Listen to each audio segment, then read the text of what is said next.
احنا كنا بنصور الفلوجز ازاي؟ صباح الخير. النهارده هكلمكم عن التجارة الإلكترونية، كل ما تحتاجه علشان تفهم التجارة الإلكترونية وتفهم ان اكتيفيتي واحدة بس او مشكلة واحدة بس ممكن تؤثر على حجم مبيعاتك بالسلب او الايجاب. التجارة الإلكترونية هي عبارة عن انتجريشن. يعني ايه انتجريشن؟ يعني ترابط بين المنتج وبين التخزين والمخزون، لان في فرق بين التخزين والمخزون، والاعمال التسويقيه اللي انت المفروض بتعملها علشان خاطر تبيع المنتج بتاعك. بس قبل كل ده هنرجع 20 خطوه لورا، وهي من المنتج. لو ما اتفرجتش على فلوجز رحله، اتفرج على الفلوجز اللي فاتت، اعمل لايك للفيديو واشترك في القناه لو انت لسه ما اشتركتش. انا بنزل تقريبا كل يوم فلوجز، فيلا بينا نبدا. بسم الله. أحب الناس إلى الله أنفعهم للناس. إيه رأيكم؟ أحب الناس إلى الله أنفعهم للناس، وأحب الأعمال إلى الله سرور تدخله على مسلم. أحب الأعمال إلى الله أن تدخل سرورا على مسلم. ده أحب الأعمال إلى الله. تكشف عنه كربة، أو تقضي عنه دينا، أو تطرد عنه جوعا. مين يا جماعة مهتم بده دلوقتي؟ مين لما بيظهر له حاجه زي دي بيشوفها فرصه ما ينفعش تتفوت؟ شو بقى الكلام اللي جاي ده بقى؟ ولأن أمشي مع أخ لي في حاجة حتى أقضيها له. ركزوا يا جماعة، ركزوا. أحب إلي من أن أعتكف في هذا المسجد. أني مسجد؟ مسجد النبي، المسجد النبوي، شهرا. إيه رأيكم؟ شغال على 3 4 مشاريع ما بيجيبوليش اي حاجه، ما بيجيبوليش اي فلوس، بس ايمان كده ويقين جوايا ان الحاجات اللي انا شغال عليها دي هي الحاجات اللي انا بعرف اعملها كويس قوي. يعني الحاجات اللي انا بعملها دي هي الفينجر برينت بتاعتي اللي هتبقى لي. الفكره مش بس ان انت تكون مؤمن بالحاجه اللي انت بتعملها، لا، يكون عندك يقين ان الحاجه دي هتعملها، يكون عندك اليقين ان الحاجه دي هيجي يوم وهتنجح، لان انت بتعمل كل اللي عليك فيها. ليه انا بقول الكلام ده؟ لان رحله التجاره الالكترونيه بتبدا من المايند سيت، لان التجاره تجاره، سواء كان الكترونيه او سواء كان محل في العتبه. التجاره تجاره، اساساتها واحده، اصولها واحده، واهم جذر في التجاره، اي تجاره، هي المايند سيت. من اول ما بدات رحله ان انا ابيع الخدمات بتاعتي اونلاين، كنت عايز اعمل كورس. الكورس ده يكون ازاي تعمل بيزنس موديل، ازاي تعمل دراسه جدوى، ازاي تبدا مشروعك صح، الحاجات دي كلها. المهم ان انا من 3 سنين الموضوع ما نفعش معايا خالص. صورته، وبعد ما صورته المونتير ما ادانيش الداتا وقال لي الداتا باظت. وبعد كده صورته تاني وبرده المونتير قال لي مش هقدر ان انا اشتغل عليها، والداتا برده طلعت بايظه. بعد كده الموضوع قعد يتطور يتطور يتطور يتطور، فبدات اعمل كورس اسمه الرحله، وهي رحله المشروع من الالف الى الياء. منهج مختلف عن اي كورس ممكن تكون شفته قبل كده، لان هو كورس بيتكلم عن الرحلة اللي انا مريت بيها، وبيتكلم عن ازاي تبدأ رحلتك صح في البيزنس او في اي تجارة. حاجة كده ممكن يكون منهج مختلف شوية. ممكن نقول ان هو مزيج بين الام بي اي وبين التجربة العملية. كانت نيتي ان انا تعبت فيه قوي يا جماعه. انا قعدت سنه بعد ما خلاص، ما انا لقيت الموضوع مش عايز يتظبط. قلت الحمد لله، خلاص يبقى ربنا اكيد ليه حكمه في ان هو ما يطلعش. قعدت اطور اطور اطور اطور اطور اطور في الموضوع لحد لما عملت منهج اللي هو ايه، مزيج بين الام بي اي وبين الحقيقه والعمليه الواقعيه اللي انت المفروض تكون عارفها. الاسس العلميه لازم تكون فاهمها، وازاي تطبق ده على ارض الواقع، وايه الحاجات اللي انا كنت اتمنى اسمعها او اتعلمها قبل ما ابدا. المهم ان الكورس ده انا بجد بخطط له ان هو خلاص هو ده الايس كارد بتاعتي، هو ده اللي هنزل ابدا بيه. المهم ان انا في حاجات كتيره جدا خلتني اعيد وجهه نظري في الموضوع. كنت هبني ويب سايت وهبدا ابيع الكورس عليه، وهعمل الكورس بكوميونتي، وهعمل الكوميونتي معاها استشارات، ومع الاستشارات هبدا ان انا ابيع الكتاب بتاعي. ولكن طبعا الحاجات دي كانت محتاجه يعني تيم يبنيه. بس في حاجه خلتني ان انا اغير كل حاجه في خطتي. ايه الحاجه دي؟ وهي ان زكاة العلم نشره. والحاجة التانية ان هو منهج كويس، وانا شايف ان هو ان شاء الله انا مؤمن بيه جدا ومصدقه جدا، ولكن حسيت ان هو انا عايز اعمل فاليديشن، انا برضو عايز اتاكد ان المنهج كويس. وطالما هو اونلاين وانا بشوف ان اي كورس تاخده يكون انتراكتنج، بتتفاعل مع المحاضر وتسال المحاضر والمحاضر يسالكوا، وممكن نعمل بيفوت في وسط المحاضره اصلا.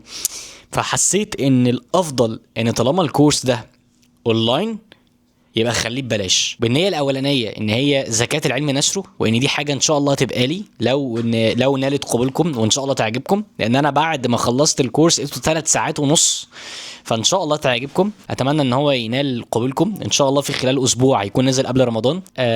واتمنى ان شاء الله ان الناس تلاقي منه منفعه والناس تستفاد منه فعلا.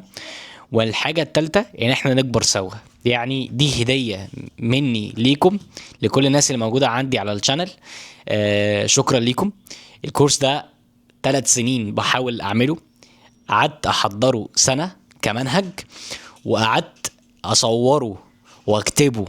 انا اللي كنت بظبط في اول الفيز الكورس عباره عن 7 مراحل. فالمرحله الاولانيه كان معايا حد بيصور، وبعد كده بقيه المراحل 7 مراحل، 6 مراحل بصورهم لوحدي، بظبط الاضاءه لوحدي، بشيك من الصوت لوحدي، بتاكد من المنهج لوحدي، بعمل كل حاجه لوحدي. انا بس بعمل كل حاجه وان مان كرو. فاتمنى ان هو ينول قبولكم وينول اعجابكم، ويعذروني لو في اخطاء في التصوير. وقعدت فتره مش عايز امنتج، اللي هو لا، حاسس ان انا لا مش هينفع ولا او مش هنجح، وقعدت اجيبها يمين وشمال، ولكن هي خلاص هو اوبن اب اف بي اي. فاهم؟ انا دي مقولتي المفضله. كل حاجه عظيمه بتبداها في حياتك غالبا بتبدا بكل عشوائيه، انت كل اللي عملته ان هو اوبن اب اف بي اي. فخلينا نجرب ونشوف سوا، واتمنى ان المنهج ينول قبولكم.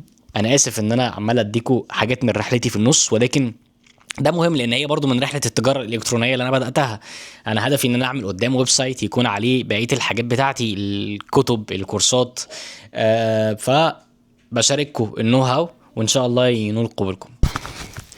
جدعان، الجو الصبح حر، بالليل ساقعه، ودي حاجه يعني ايه مش مفهومه. بصوا، خلينا نكون متفقين.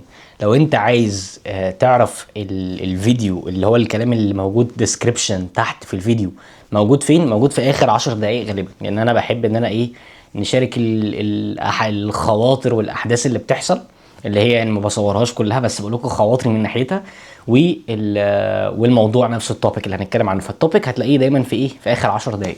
فخلينا نبدا. بسم الله الرحمن الرحيم. التجارة الإلكترونية كما لم تسمعها من قبل. التجارة الإلكترونية زيها زي أي بيزنس، زيها زي أي تجارة، زيها زي أي حاجة بتبدأ من المايند سيت. أي رحلة في الدنيا بتبدأ من العقلية. ليه؟ لأن أنت من الآخر من عاداتك ومن الحاجات اللي بتعملها في اليوم، سلوك المؤسسة أو سلوك البيزنس اللي أنت بتبدأه بيكون نابع من شخصيتك أنت. فلو انت شخصيه بتشوف ان انت خلاص اتعلمت في المدرسه وتعلمت في الجامعه وتعلمت في الشغل، فخلاص مش لازم ان انا اتعلم حاجه جديده، عندك عقليه الثبات، ده مضر جدا ومش هيخليك تبدا اي تجاره الكترونيه. طيب التجاره الالكترونيه بتبدا منين؟ التجاره الالكترونيه بتبدا من المنتج اللي انت بتختاره. طيب المنتج اللي انت هتختاره ده، هتختار ازاي منتج كويس؟ من الاخر احنا في مصر كل الناس بتصنع تقريبا نفس الحاجه عشان ما فيش استيراد، او ان انت بيبقى عندك نو هاو في حته معينه فبتصنعها بالشكل اللي انت شايفه حلو، او الشكل اللي انت تحب تشتريه، او اللي جيبك يحب يشتريه بس انت ما بتلاقيهوش كتير. ده خلاصه ان انت ازاي تدور على منتج. فمحتاج ان انت تشوف كتير، حتى تلاقي الشركات بتاعت الاستيراد والتصدير او الناس اللي هي بتصنع دايما يروحوا ايفنتات بره، يروح الصين، يروح اوروبا، يسافر يشوف الكالتشرز مختلفه هناك عامله ازاي، الناس بتفكر ازاي، الناس بتشتري ايه، الناس بتفضل ايه. الحاجات دي كلها بتخلي ان انت شخص يعرف يعمل فيجواليزيشن، ويعرف مخه بقى يحط الفينجر برينت بتاعته. فهي الفكره ان التجاره الالكترونيه زيها زي اي تجاره، زيها زي اي تجاره.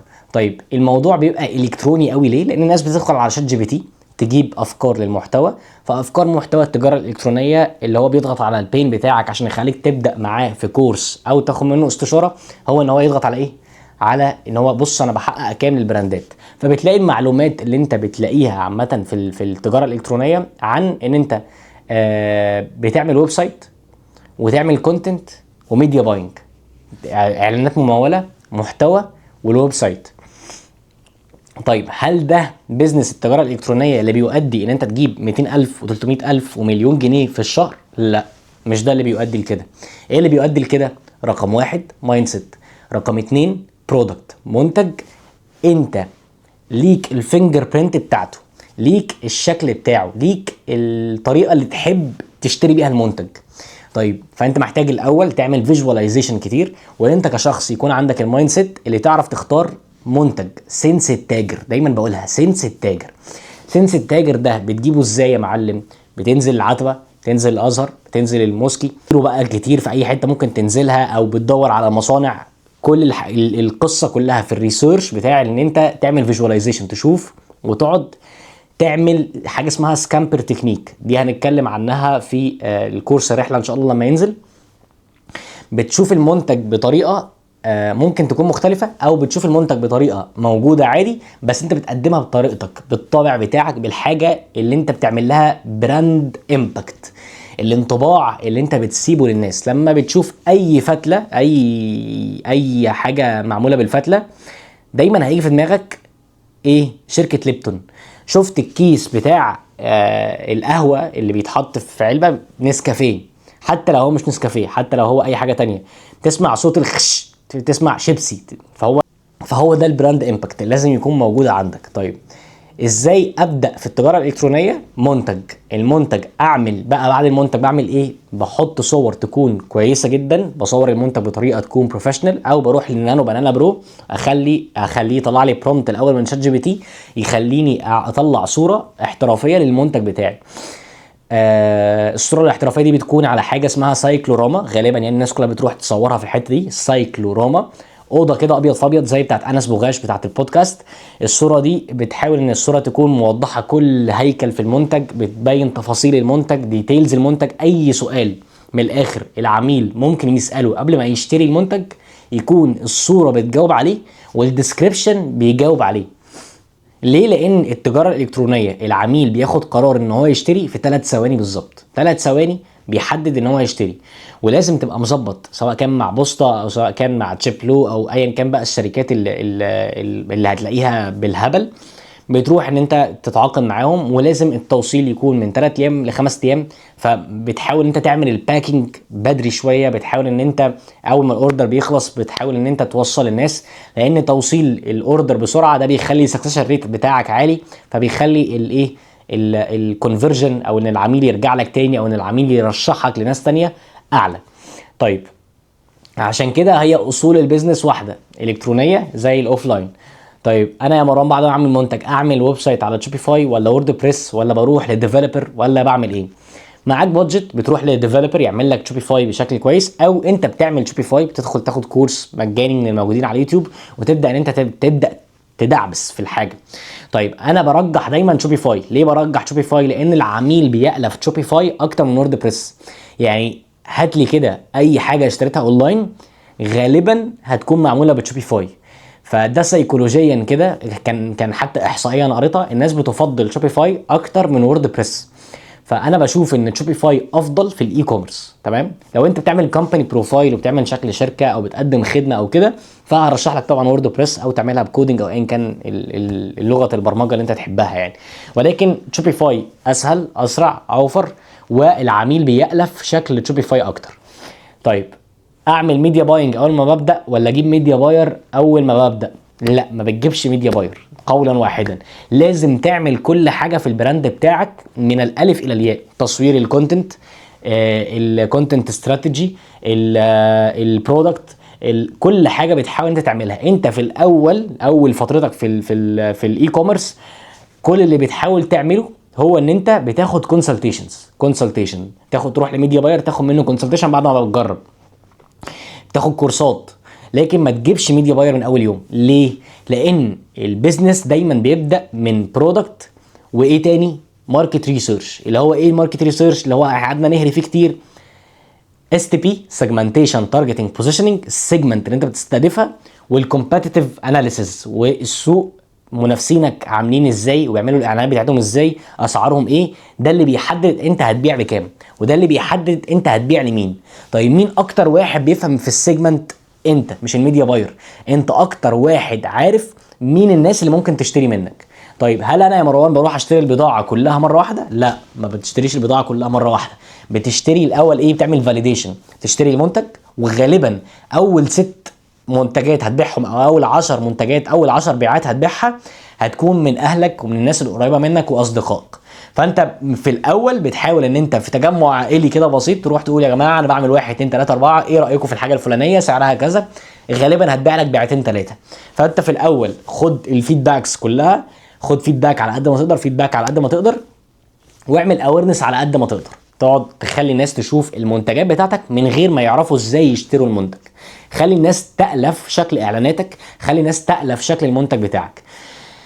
هتلاقي ميديا بايرز يقول لك هنخش في السيلز على طول وهنخش مش عارف ايه. انا كمروان كبزنس كونسلتنت، كاستشاري اداره اعمال، وكواحد ساعدت مشاريع كتير جدا، انا بشوف ان سيكولوجيه العميل واحده في كل التجارات، وكل حاجه ليها اصولها.